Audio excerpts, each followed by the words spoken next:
Hey guys, welcome back to the channel. So another video on the Model S.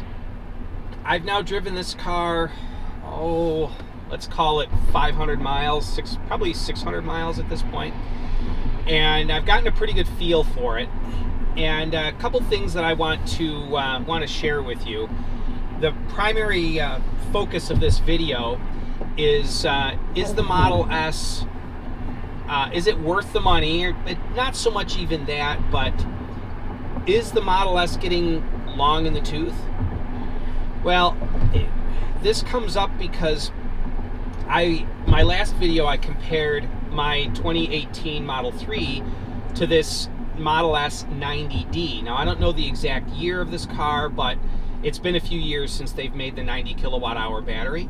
So it could be 3 or 4 years old, something like that. It's got 52,000 miles on it. And so the Model 3 is not only a newer car, I mean it's a lower end car, but it's not only a newer car, as in was manufactured far more recently, but it is more recent technology. And with the Model S, there are things that I absolutely love about this car. The torque is great. I mean, that part of it, it's very comfortable. But there are a lot of things about it that are an issue. Both front seats are loose. The seat rails have some play in them.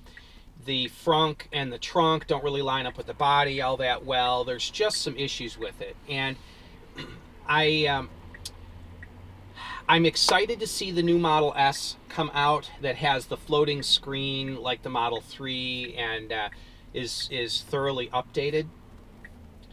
And I'm going to argue in this video that really the only reason that the Model S has continued to sell well is because there are no other competitors in this segment, or there haven't been until very recently.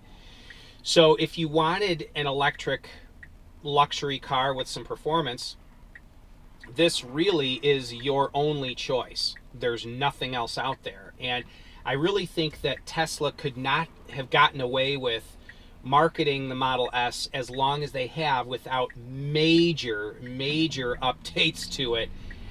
They couldn't have done that if it weren't for the fact that this car stands alone in this segment as the only option. Now, please hear me on this. I'm not Tesla bashing at all. I mean, there are facets of this car that I absolutely love. But let's face it, for the amount of money in the class that this car is in, and the amount of money that it cost when it was new, the other options that were out there, just purely in the mid to large size luxury sedan category, you could get better build quality and not necessarily the technology, I mean autopilot and that type of technology, but you definitely could get quite a bit of technology in another car such as a Mercedes or another car of this price point in this segment.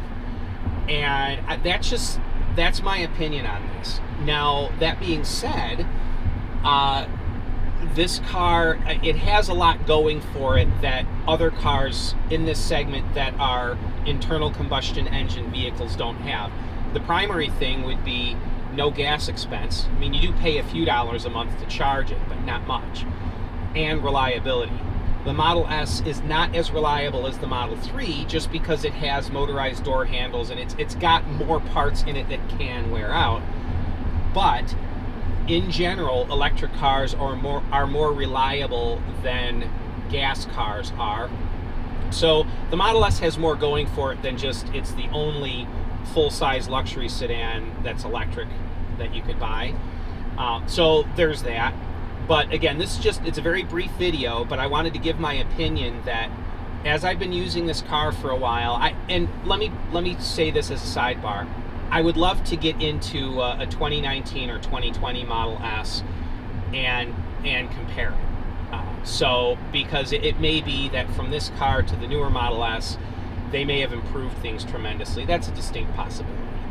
But I just get the impression that even when this car was new, Really the only reason that the Model S was selling as well as it was is that it was the only option in the segment. And then you also have the supercharger network and over-the-air software updates, autopilot. I mean, there are things there.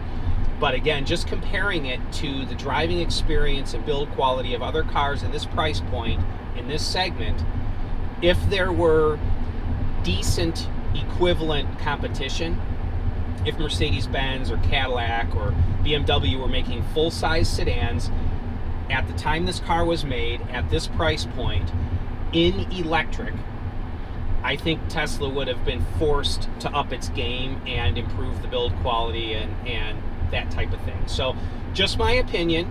Don't attack me, don't hate me. I'm just being as honest as I can be. However, I am still absolutely loving this car, and to buy one used, you know what? I could see why people buy them used. I really can. As I mentioned in my previous video, I would rather buy a Model 3, a new Model 3, than a used Model S, assuming it was, the Model S that I bought was like this one, in that, build quality issues in that. I'd rather have a new Model 3. Or if I was to buy a new base Model S, there's a good chance I would prefer buying a brand new performance Model 3 that's loaded rather than an absolute base Model S, mainly because owning a Model 3, I like that platform better, and if I could get a loaded one that's high performance and all that and still save money over a real base Model S, I think I would lean in that direction. So just my opinion. I know there are people that love the Model S far more than the Model 3, and I would say if cost were no issue, I would have a performance Model S instead of my 3, or maybe a performance Model X. Or actually, if money weren't an issue, I would have one of each. so there's that. Anyway, just my opinion. Wanted to throw this out there and also get your guys' opinion of this. What do you think? What do you think? For those that have had or driven Model S and Model 3s to compare to one another, what are your thoughts? Go ahead and leave them in the comments section below. So thanks, guys. Have yourselves a great day. Bye-bye now.